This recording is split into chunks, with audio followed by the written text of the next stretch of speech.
Welcome to the Urban Complex, a system of interrelated, emotion-charged ideas, feelings, memories, and impulses. This name takes the definition and lays out what a listener should expect. A podcast where ideas, feelings, and memories collide, leading towards meaningful change. I'm co-host Chris Richardson. Please enjoy the journey with the Urban Complex. Smarter cities for a stronger tomorrow. Welcome to the Urban Complex. All opinions by Chris Richardson, Dominic Papa, and podcast guests are solely their own opinions and do not reflect the opinions of Arizona State University or Amazon Web Services. This podcast is for informational purposes only and should not be relied upon for any decisions. Any endorsement of or messages from sponsors are solely supporting the production of this podcast. There is no further relationship with podcast purposes than the sponsors unless separately created with another entity. Enjoy the Urban Complex. Smarter cities for a stronger tomorrow.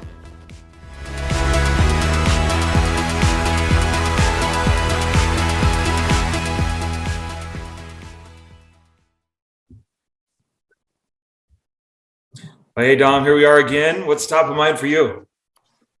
I think let's be conscious about not talking about the Phoenix Suns and the way they played last Sunday. Just heartbreaking. So I'm going to consciously not bring that up. But it's another great day. It's getting hot in Arizona. I think it's a 106 on Sunday. So, all good stuff. How about you, man? Yeah, it's like one of the worst games I think I've ever seen. So yeah, for me, it's been a lot of change, move. You see that I don't have the fish in the background, and it's a new house. So I got to kind of figure out. It's very stark white walls. I got to figure out. Yeah, new places, right? Did you get that fish over there? I'm glad you. Yeah. You didn't have dreams about moving it, huh? Yeah, no, it's all set up. That's awesome. Well, I know the Suns unfortunately lost to Dallas. And I think our guest is from another city in Texas. Tell me about who we have on this week. We have Kendra Ketchum. She's with UT San Antonio. And I know one of our sponsors worldwide, David Stevens, made an intro. I'm excited to hear what she has to say. She's got a great reputation. So, yeah, I love, lived in San Antonio for a little bit, played soccer down there. So excited to see how the university is playing a role in shaping the city. Should we bring her on? Let's do it. All right, here we go. Support for this episode of The Urban Complex comes from Worldwide Technology. What if we could connect people to new possibilities, turn thinking into a way forward, solve problems before they become a problem, and share the future with everyone? We can. At WWT, we connect businesses to technology to make the impossible possible, to reach better decisions faster, to accelerate progress. Together, let's make a new world happen.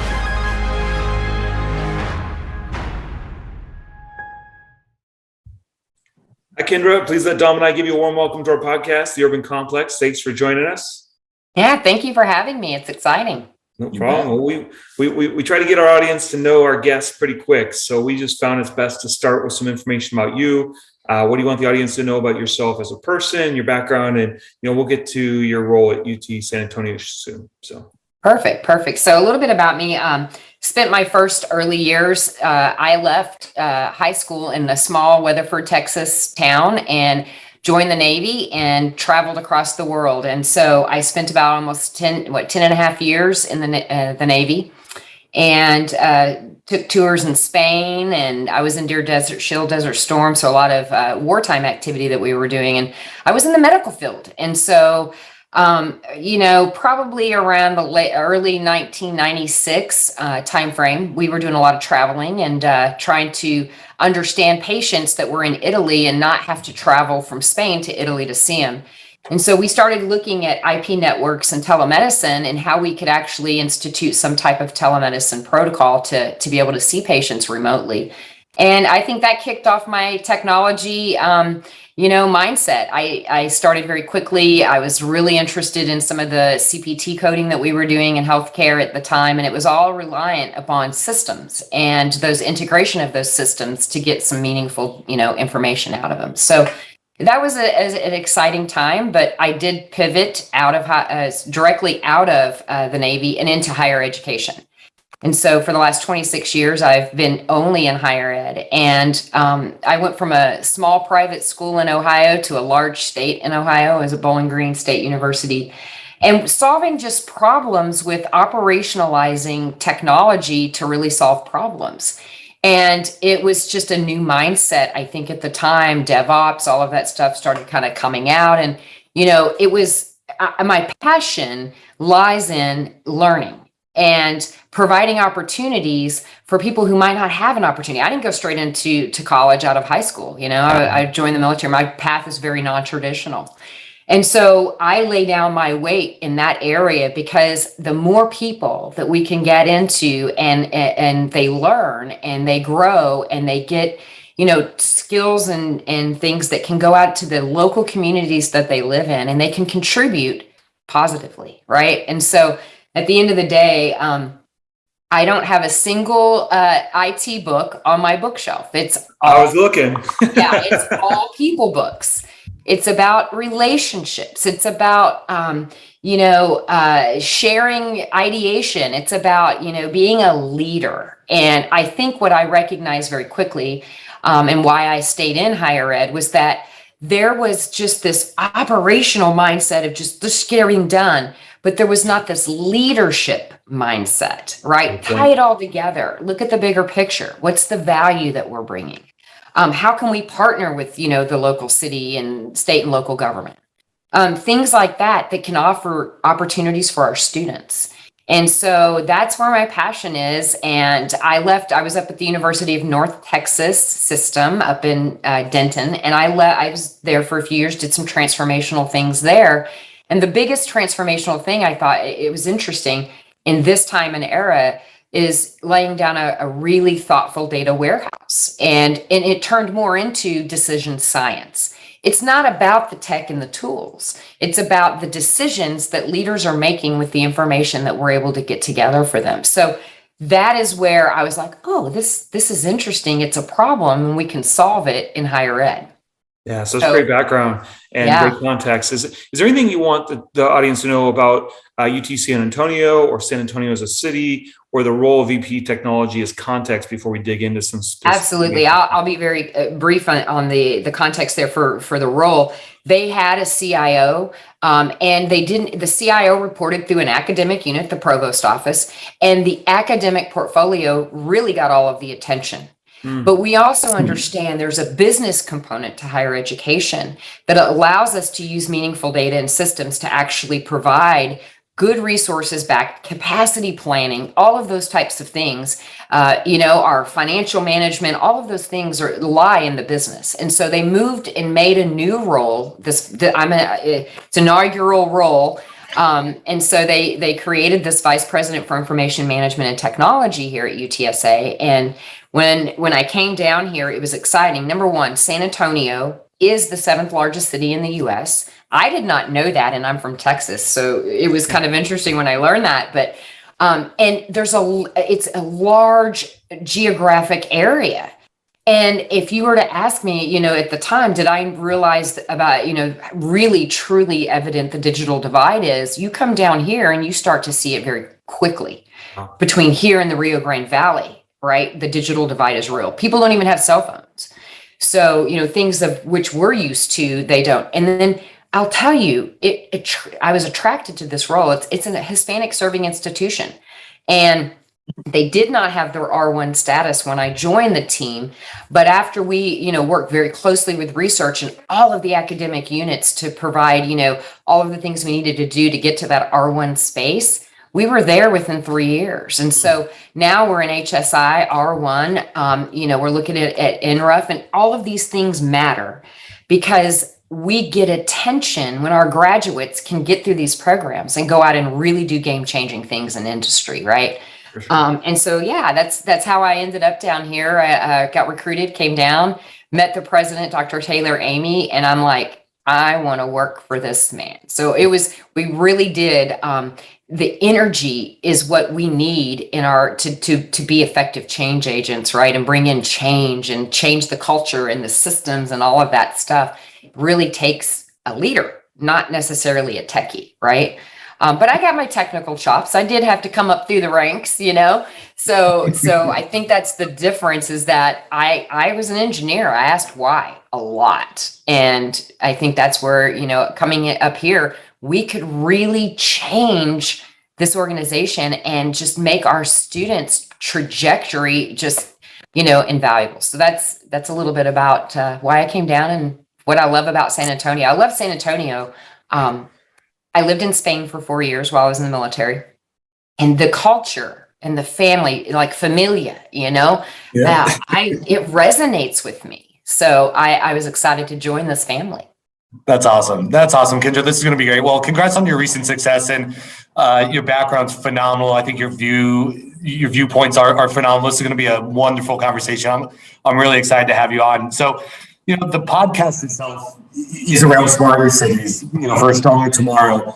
And as you just mentioned, the universities play such an integral role in the cities. And so can you talk to us a little bit about your view of smart cities? What are they to you, especially with your view and the role you're in? What's working, what's not working? Talk to us just a little bit about smart cities to you. Okay. So my philosophy on smart cities is they're connected. They're sharing information. They're ideating and solving problems with a shared ecosystem of data. Smart cities are extremely important. It's connecting all of those data points together. It's leveraging the big players in that city to come forward in a research and ideation way to solve those real world problems. And for example, when I arrived, I found that San Antonio, they weren't necessarily sharing data with some of the large corporate entities. And why I think that's relevant is, let's say there's traffic accidents and you're trying to reduce that risk and find out why. You're going to need data from the lamps. You're going to need data from the light. You're going to need data from the buses. You're going to need all of these data. And, VIA might have their own data set and requirements around it. And, these groups over here and none of that shared together can't solve the problem. And instead it becomes very siloed, right? But if you take your energy, you take your transportation and you merge them in a way together where we share data for meaningful insights and we try to solve problems together, like lean into that, right? And so that's how I envision a smart city operating. Having lights that go off when there's no, reducing waste and risk. Those types of things matter. IoT is huge. Why not partner with your university research, right? And so that is where we stuck our arms out and bridged across the gap to say, listen, we can create a data sharing agreement with you and the city and all of these partners and VIA and the San Antonio Water Authority, like all of these groups. And under the guise of research, we can get some problems solved. And so I foresee, when you're in it and you've got a higher education institution, especially when they're, HSI solving some of the very problems of your city, lean into it and utilize their research opportunities in that and the funding that comes in with that to solve those problems. So that's what I think we are. We're stewards of solving those problems. And I tell my researchers, I want to reduce the time to science for you. That means on the back end, if we have the technical tools and all the architectures and ecosystems and, the widgets in place, they shouldn't have to think of that. And that goes all the way down to instrumentation. So use IoT, research it, go and cybersecurity. UTSA is really known for their cyber prowess. And so I look at, how can we even ensure we have smart, secure city, right? So it's even talking deeper. So I think it's an important, extremely important initiative. And some of the work that they're doing to solve these problems. And I love the fact that we've partnered and, our research partners and then obviously the CIO, we get together, we talk about these problems. When I arrived, Craig set up a breakfast and they do this every Friday. Everybody gets together and all these thought leaders get together and we're like, hey, what about this? And have you seen this problem? How can we solve it? And 9 times out of 10, it's going to be a research project that comes out of that. Gotcha. Yeah, that's huge. And I love that idea of leaning in because you're exactly right. I mean, especially when it comes to smart cities, if you're not fully committed, if you're not leaning in, if you're not collaborating, breaking down those silos, building up those partnerships, you're never going to be successful. And so often, as we can tell from your leadership, it's the university is really the main catalyst that can really get people moving within the city. So absolutely love that perspective. So let's kind of shift from the city a little bit more to focus now on the University of Texas, San Antonio. Talk to us about how but maybe you and your organization really look at innovation within the university, but also within the broader ecosystem. I love that question. And why it really hits me is because I always say, what have we not discovered? Yeah. Great. I mean, and if we keep thinking that way, oftentimes you walk into organizations and they're really efficient in operations. I mean, they're trucking along. 90% of their time is operational excellence, right? The innovation happens when I can free up their time to actually innovate, to actually ideate.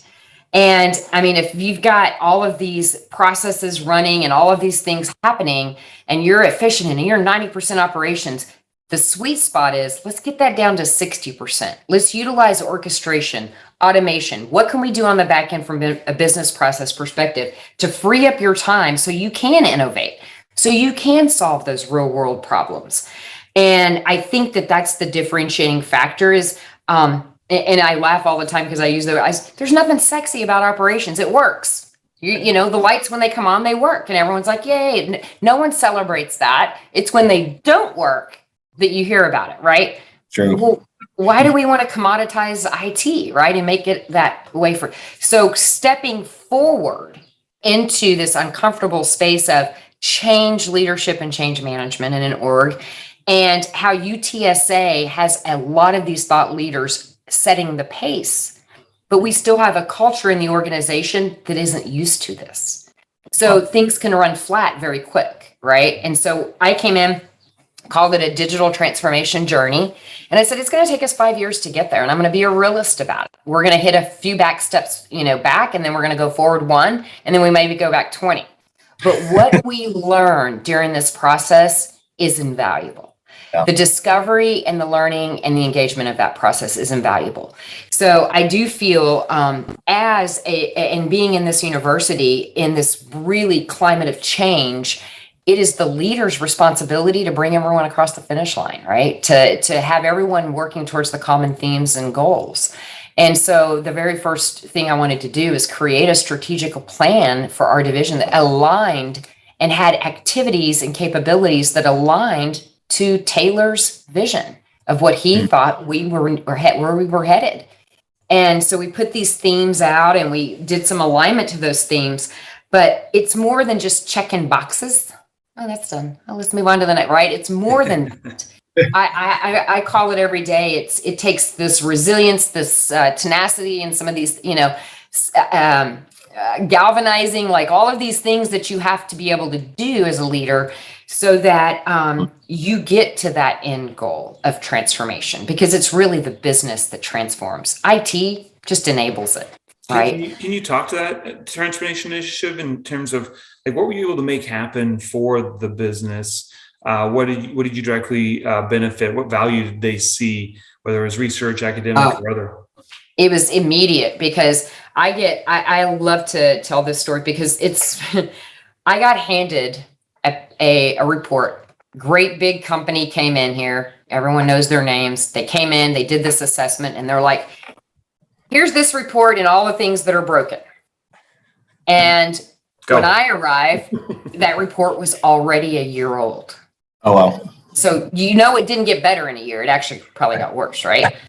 So the first thing I did was I did what I call it a 30, 60, 90 listening tour. And I find out these areas, and then I compare it to the feedback I received in this report. And the first thing I created was a dashboard.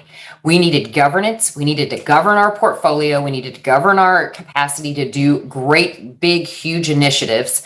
And we needed to be able to see what we were doing and if we were doing the right work at the right time. And when I started lifting up the little rocks and we started going in and I started setting pace, I'm new, and now I'm leading this entire group. I did a series of town hall talks. I would bring them in. And the interesting piece of all of this is I joined the organization, and literally a year and 1 month later, the pandemic hit. So just as we started picking up our momentum on what truly it would take to transform, which by the way is the business, and IT is going to enable it, we found efficiencies in processes that were just being done because, well, that's the way we've always done it, right? And so we had to have crucial conversations, really hone in and have discussions around that right work. What does that look like? Well, we don't have a portfolio. Where's the what is our services? What do we do well? What do we do really badly? And I leaned into the transformational. And the reason I bring that up is because 9 times out of 10, they give you this great quadrant, and you're either up here in this quadrant, and this is for quick wins and, transformational programs, and this is long-term. Well, I realized if I honed in on the transformational things that we needed to do, that it would actually solve the other clear winners and so forth. So I did, and I created a dashboard for Taylor, and we sprinted for a year I had to get out of the outage business. Every time our students registered, we had an outage. Imagine being a student with all of the options that we have, and they can't even register for courses. And so it was really a hone in and look at what we were doing and how we could do it better. And I think learning as I went through that, because you never want to go into an org as a leader and be, tell them they have an ugly baby, right? It's that whole ugly, you guys have heard that, right? The ugly baby story. But what you can do is say, we now have the ability and support from our cabinet to support us to get there. And then when they started seeing they're not a commodity, they were coming out of the woodworks. I started seeing leaders just pop up out of the work. And I want to go back to autonomy in their roles and the importance of the work they're doing. Pay them together. I think that's important. And Dom, the reason I say that is because when you asked that question, it immediately reminded me. I had a group of engineers before at one of my previous stops, and they were very disenchanted. They didn't really understand the importance of a virtual desktop infrastructure and what it would do for the students. This organization was in a very poor socioeconomic part of Fort Worth, Texas. And I said, I've got to figure this out. And this is the people side of it. You can't transform without the people. So I honed in on these students, and I went to this one particular group, and I created this group of students, and I brought them in, and I set them in front of all of the engineering team. And I said, these guys are going to tell their story. And this one particular student, Dominic was his name. And he said to me, I've been working 3 jobs while I go to school. I'm a first gen student, and I have to come to that lab every week to do my homework. It's the only one that has my software. But when you rolled out this new program, it allowed me to use my iPad. And so I went to my boss at the warehouse I work at, and I said to the boss, I would like to work weekends now. And if I can do my homework while I'm here, then I can sit at this desk and do this. And they agreed. And he said, and this was the kicker. He said, and I've been paying my mom's rent for the last, so she could quit one of her jobs, and so to me, when you don't have that kind of adversity, and then you watch someone who does, I watched every one of those engineers go back to their, look, they were like, we've got to roll this out. We've got to get this done. We've got to get the comm plant. We've got to get all of this ironed out so that students can benefit, because it's bigger than me. It's bigger than you. It's bigger than you. And so once that happened, the transformational journey was easy. It took a lot of intentional leadership. Oh, wow. So a little bit outside of the university again, but we did some research. We saw something with the Smart San Antonio initiative. Can you tell us a little about that? It sounds like there's a Smart SA sandbox, but great to learn more about what that initiative is and if UTSA. Yeah, they're working really closely with our researchers and doing a lot of IoT research right now. We have an AI consortium, and the AI consortium is looking at how how AI can actually, work to benefit a lot of the programs that they run and do. And so how can we, as the research entity, provide them with those sandboxes to do that work in? IP is huge right now in higher ed, and protecting IP is even more critical. And so just being to create an ecosystem where they can all get together and share these ideas. We don't know. That's my whole point when I say reduce the time to science. We don't know what they could create out of this. What's the next big thing that could come from this? But if we don't expend the energy to actually create these areas of it should be completely, free to share ideas, and it shouldn't just be domain specific. Oh, well, that's mathematics, or pull all of them interdisciplinary together. And what does that look like? Because the things we're doing here with AI could actually do something in psychology or the arts. And I think that, when they rolled out this data sharing agreement, that was the precipitous of some of this IoT work that they're going to start solving. So if San Antonio is, in the 20th percentile for pedestrian road deaths, we should be able to solve that problem. Wow. With this research. That's incredible. Yeah, I just absolutely love, the story that, the leadership that you really bring to the table and kind of empowering and inspiring your people to understand that it's more than tech. There's stories, there's people's lives behind this, right? And that's kind of the leadership that you're really helping to bring and helping to drive those digital transformation efforts. So it's been incredible. So let's shift to some kind of specific efforts benefiting the university. Some research found the Center for Smart and Connected Health Technologies at UT Health San Antonio. Can you tell us about that initiative and maybe any results that it's achieved? So UT Health San Antonio has this going on with the city, and some of the things that we're trying to do is do small clinics and shift some of that workload. But as far as integrating systems to be able to do that, that is where we come out of the woodwork to say, okay, they may be using this, we can help them with this. We, create the integration point and then give them that meeting space in the middle. But that was one of the ones I marked on your sheet, as far as having the depth there, as far as what they're doing. But I think the biggest piece is even the clinical side, like from a psychology perspective, what can we do to help and give those psychology resources to our students, creating the clinics and so forth. So that we did a quick group together with them. Even when COVID came out and we started doing the vaccination requirements, we leaned into that relationship with UT Health to actually get to that database at the state level, so that we could then make it easier for our students to be able to share that information with their locals there on campus, right? Just so we can move students back. But I do feel that there's a lot of partnership opportunities there, and large research, health science research entities are where it's at. We can lean into their expertise in the research space to be able to elevate ours. That's great. So you alluded earlier to San Antonio or UTSA having a huge cyber influence, and I think you even might have mentioned that, or I saw somewhere that San Antonio's getting the nickname of Cyber City USA. Tell us a little about how that's happening, and make sure you reference Manny and National Security Collaboration Center. I think these are some great initiatives to highlight. Absolutely. So San Antonio is, we've got Joint Base San Antonio here. It's a large military operation, and a lot of research they're doing in 5G is beneficial, and we can actually help them with that research so that they can make and secure all of our bases across the U.S., right? And so I think that was one of the biggest things I started seeing when I got here. The National Security Collaboration Center is just taking that next level, right? Guy Walsh, he's retired Brigadier General Guy Walsh. He, ran Cyber Command. And so we've got these great experiential people here that have the wealth of knowledge. The partnership with the NSA and the things that we do there are beneficial because the research that come out of that, they share cyber ranges, they share that data. And then the best part about that is our students get that experience in the classroom. We've got the number one cyber, undergrad program in the U.S., and we are really putting them through and delivering cyber professionals. And I want to see them stay in San Antonio. So the Port of San Antonio has a great cyber range. They built a great big SOC over there. It's beautiful.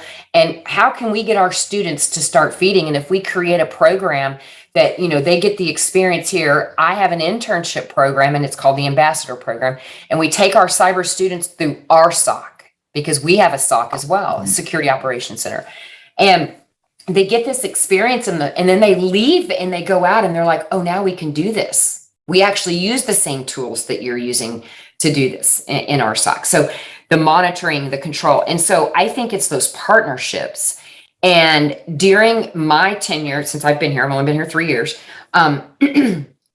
we worked really closely because the Department of Energy was rolling out the cyber manufacturing. You all know what happened a couple of years ago when chipsets, parts, things were getting shipped, and we basically had a supply chain hack. So the Cyber Manufacturing Institute, CyManny, is created locally here. I serve on their board with them and work with them for technology solutions. But that group is specifically created and designed and funded by the Department of Energy to prevent the next supply chain hack. Wow. That's huge. Yeah, I mean, it's huge. And that means you need to know a little bit about the bits and the bytes, and you need to have a really good foundation in cybersecurity. And so, yeah, it's exciting. I want to get to the point where my researchers don't even have to think about cyber. If I can throw out CMMC for them and say, I can attest that the networks and technologies that you're using are secure and safe, they may get awarded more NSF funding. Yeah, exactly. And then we can do more. And so I really feel it's important. And I will say it really keeps me on my toes, because usually the people at the top don't know when something cyber is happening. And so you got to be in the weeds. And it's exciting to see our leadership here support what the initiatives that we're doing. I mean, we started doing full on knowledge campaigns. I mean, phishing is huge, and that's just operationally. But imagine trying to be a higher ed institution that has the best program in this, the best faculty in this, but doesn't practice it, right? And so we practice it, and it's exciting. And I've seen our graduates walk out and walk straight into SOX and get jobs that are very well paying. And I feel like we're part of their trajectory. You know, we enabled that technology and the use of it when they were on our campus. And so it's very critical and important work, and you can never be too secure. That's awesome. And maybe can I just double click on that real quick? Because I know a lot of our listeners would love, I mean, what you've just kind of articulated is just phenomenal. Can you talk a little bit about how you've led up, how you've gotten kind of that buy-in from, the executive leadership? Because, a lot of times we hear, I'm IT, I'm stuck, in the background, or I don't even have a seat at the table. And I know a lot of our, leaders in that space would love to hear, how did you lead up? How did you really get that kind of executive buy-in? Well, I will say the first thing I did was I actually bought the book called Seat at the Table. It's actually the name of the book.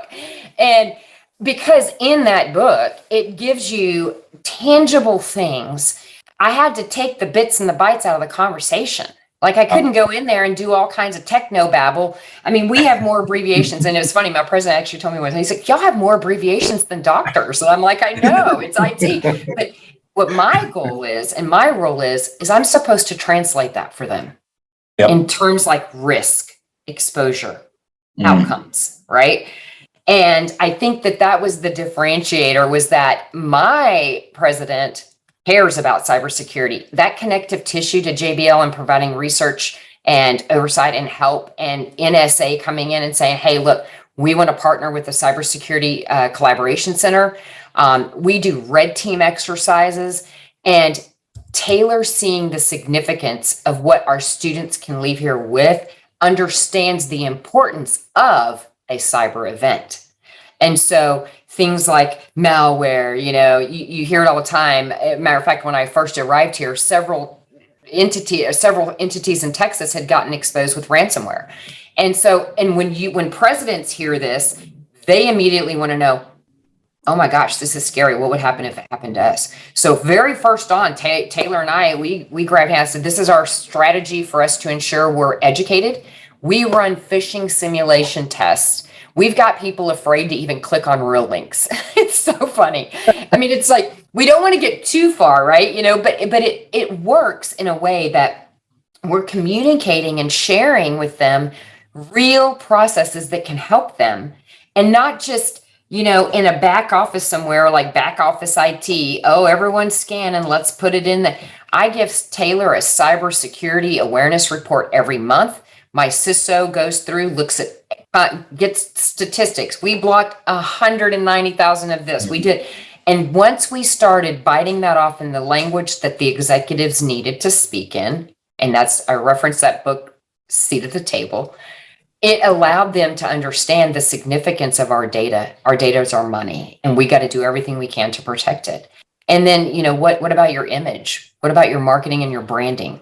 Our brand as the number one undergrad cyber program, and number two in grad, that can be tainted very quickly if we go through a cyber event. So you can imagine my spidey senses when I first arrived here. I was like, okay, we have to operate this way, and if we don't, our weak spot will be someone's strong spot. Does that make sense? Totally.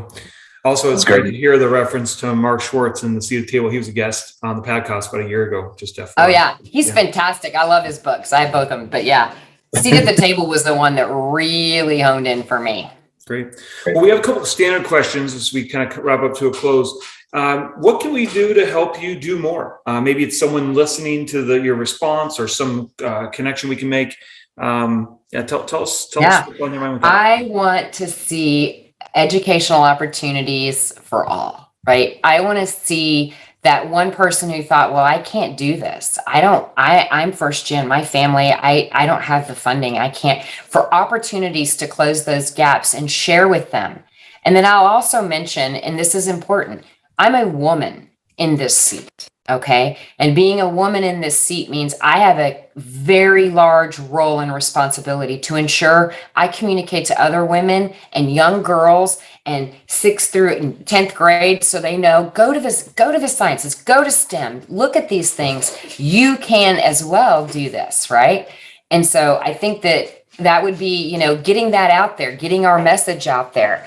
And talking about it in a way that excites and inspires them. I think at the end of the day, it all comes down to, I didn't know it now, but once I learned, what else can I learn? What else? And being hungry. I always go back to hungry, humble, and kind.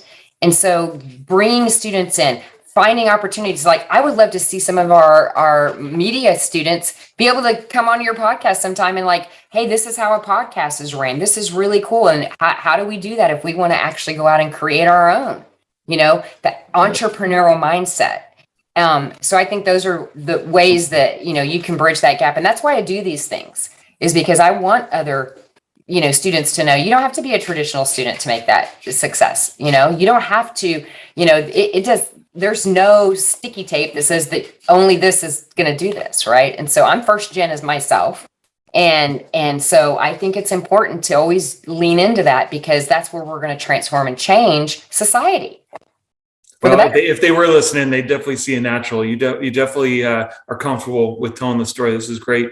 Our last question is, as you've got to know us on the podcast and just knowing your own background, I'm sure you haven't been able to do this yourself. Is there anyone that you are particularly appreciative you want to call out and let us know if you think they'd be a great guest on the podcast? We'd love to. Okay. So I definitely want to call out someone, actually a couple of folks. So I have we all have mentors, and if you don't, and you're out there listening, get you 5, right? Don't just settle for 1, get you 5. But I really listen, and I'm coachable in trying new things. I don't have an ego. And so I think that what I'd love to see is so Barbara Cooper. I don't know if you ever met Barbara Cooper? Oh my gosh, that's hilarious. She's actually a mentor of mine here locally in Arizona. That's amazing. I love Barbara. Former CIO globally of Toyota. Yeah, no, it's a small world. I'll have to let her know. This is great. You gotta let her know. Her and I've been together for about almost 3 years now, going into our 4th. And I mean, I am able to just ask any pointed question, and she can help navigate me through that. Well, what's stunning, sorry to give people some context real quick. Barbara's like about a 5'11" blonde woman, and think she was going to the board meetings of Japan's Toyota globally as an IT leader. So she just has an amazing presence. So sorry to cut you off. Yes, you listen, and when she speaks, you take it, and she means business. And so, yes, I would be so neat to see that context of what I've seen through my lens in innovation. That would be phenomenal. And then I work really closely with Frank Fegans from Dallas, University of Texas, Dallas. And Frank has got a heavy research background. And he came in from corporate America into higher ed and has just excelled. I believe Frank might have actually been in Arizona at one time. But yeah, he's really, really good. He is a change agent as well. And so whenever I have changes, I often will ping my counterpart and be like, okay, this didn't fly in Dallas. Will it fly here? So it's got my litmus test, if you will. But yeah, So great leaders alike. And I enjoy being able to lean in and ask them questions that perhaps I just needed a quick, what would you do? Or have you seen this? Or, hey, were you able to innovate with this? And, saving that breath of trying to do all of this research. Now, it doesn't mean you don't get to do the research, right? You still got to do that. So that, the Urban Complex gives a big note of thanks to today's guest, Kendra Ketchum, Vice President for Information Management and Technology at the University of Texas, San Antonio. Thanks for joining us. It's been great. Yeah, thanks a lot. Fantastic, guys. Thank you so much for having me. Support for this episode of the Urban Complex comes from MST. MST is a Salesforce certified integrator. We work on building customer experience solutions and deploy them for our customers. As we started evolving, our why also continued to evolve as a company. Over the last 3 years, the whole approach was really revolving around what we call 3 C's, which is customers, colleagues, and community. Okay, Dom, that was Kendra. What'd you think?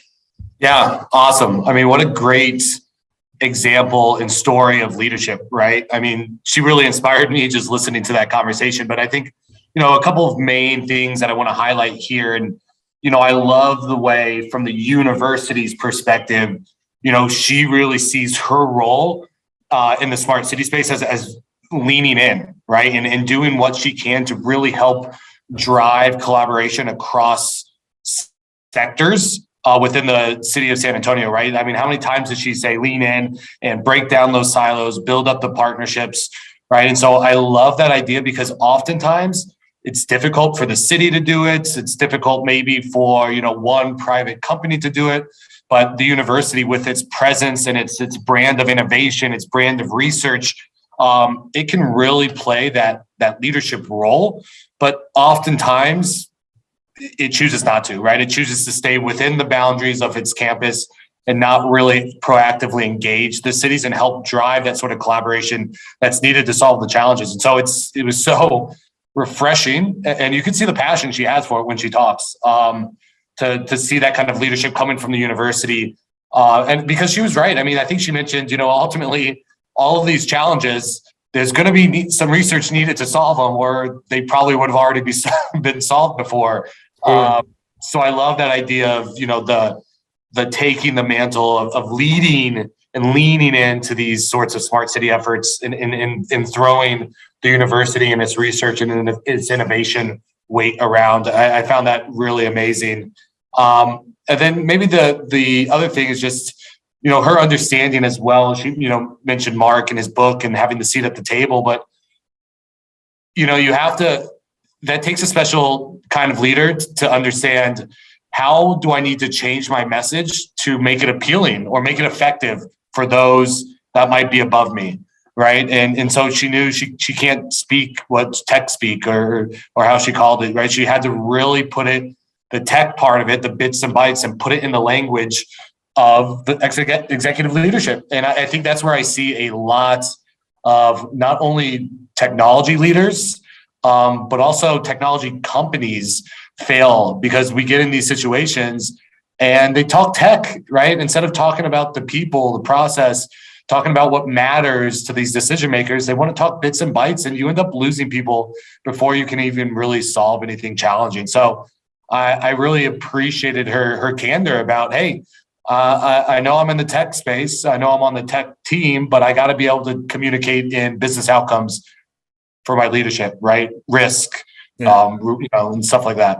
Well, she mentioned just the president 4 or 5 times, meaning she has an intimate relationship in that collaboration. And I think that's important. By asking why a lot, she gets the context. She knows how to have a shared vision. She knows how to bring the technology in a way that's going to resonate. And my hunch gives the president talking points so they can represent technology too, so that it gets reinforced. That's really important. I also think the way, to your point about leaning in, she kept saying time to science, meaning if she can help the research organization or the parties outside of the university do what they need to do faster, remove cycles, automate, get things not operational, but actually trying to innovate, that improves the time to science. I thought that was really, really important. And I think it reinforces what you were saying. That's really a big mantra of hers.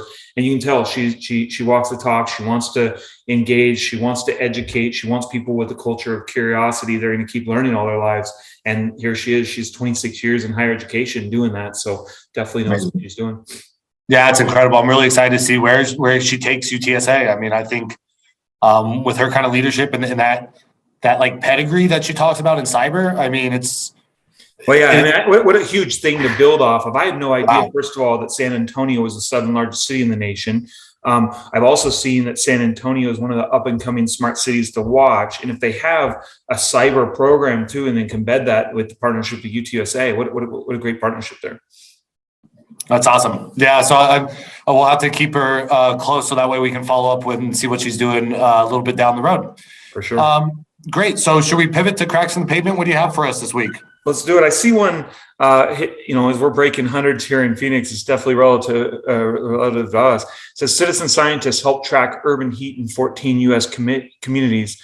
They're basically working with a couple organizations, including NOAA, National Organization of Oceanic, NOAA and city counties residents to look at heat. I know what they're doing is they're tracking heat changes over time.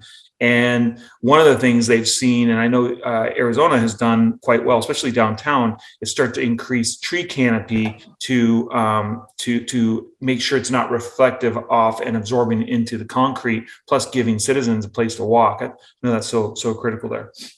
Yeah, I mean, what a tough challenge. It just seems like more and more cities, are starting to face this urban heat issue. I mean, it was so important, I guess, to the city. They hired, I think, maybe the first ever in the country professor from ASU to actually lead up almost, an urban heat department within the city of Phoenix. Exactly. It was pretty remarkable to see that happen. But I think it's just we're going to see it more and more. I mean, temperatures continue to rise, and solutions are difficult to come by, right? You can plant trees, but what else might we be able to do through tech to really help? And the article is all about data. And one thing that I hadn't seen about heat studies is they're starting to monitor indoor temperatures to understand what people's expectations and experience are when they do leave their homes. I know people joke that, in Arizona, we just kind of run from AC to AC, whether it's in our car or inside our homes, but still it's a major shock. And it'll be interesting to see how that experience changes based on people's inside environment too. Yeah, absolutely. Interesting article.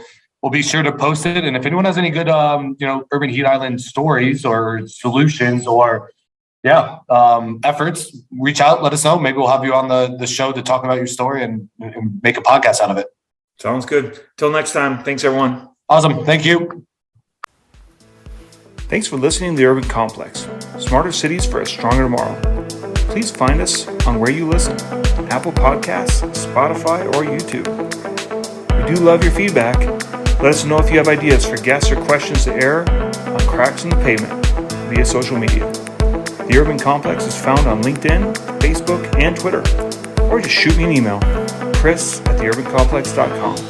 Till next time.